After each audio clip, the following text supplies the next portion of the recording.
Brian's there too in Enniskillen. Take it away, Brian. Welcome. Hi there, William. Good afternoon.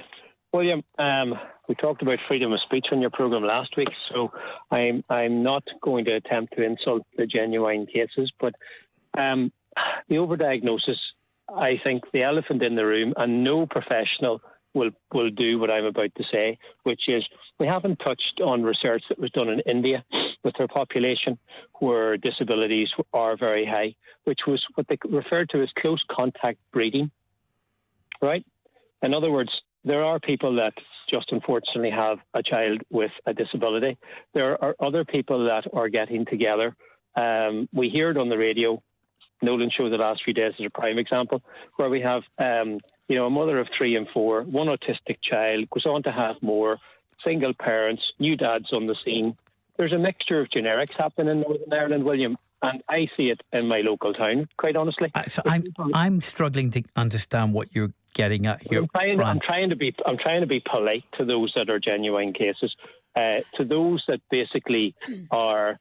I believe the numbers are so high for 2 reasons. One, we have interbreeding going on here, and the other is the misdiagnosis is part of it. Okay. And the third option, the point I'm trying to make that, and I'm not generalising, by the way. Well, you are actually. Let me finish to cover myself. Go ahead.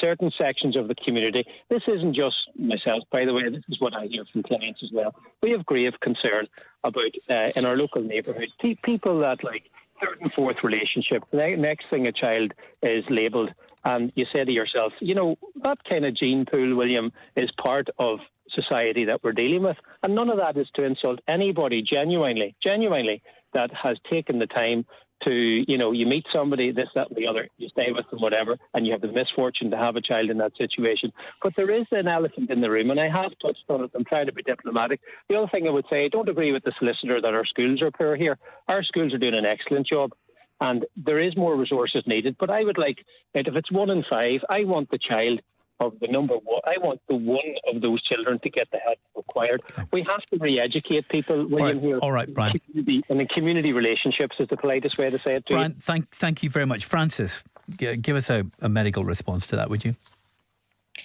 I'm a bit taken aback. Me too. Me too. You're not the only one. I go back to what I said earlier. Children and adults who have genuine problems need to get diagnosed and need to get the help that they require. That is so important. And listening to the lady who recognised that she had 2 children that she realised didn't have a problem, but she had a child that she knew had a problem. She struggled to get the diagnosis and get the help. I have every sympathy. And we see those people in our surgeries every day struggling to get a diagnosis. And remember, a parent knows their child best. And woe betide a doctor who doesn't listen to a parent who is saying there's something wrong. Right. You need to do that. But equally, we need to make sure that people aren't getting labels for the sake of labels. Not everything needs a label. Is there any evidence of close contact reproduction being connected to the rise of autism?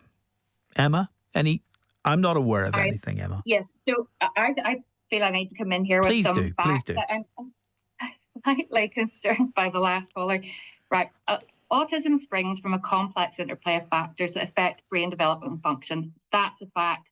And the research does show that genetics play the most significant role. Now, to be clear, this is not what that man was talking about. There's multiple genes and gene expression that contributes to this. So I can give you an example. Studies relating to identical twins who share 100% of the same DNA, they will have the same genetic foundation, but one child may be autistic and the other isn't. And that's because in the complexity of all this, which I'll not go into, a gene is turned on or off in the right cells at the right time or the wrong time. Now, just to address them further what the man said,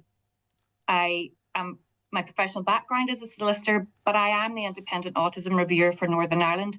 And it is well recognised that all of our schools are trying their best, but there are things in schools that autistic pupils struggle with. Of course. And that's recognised by the department and the EA.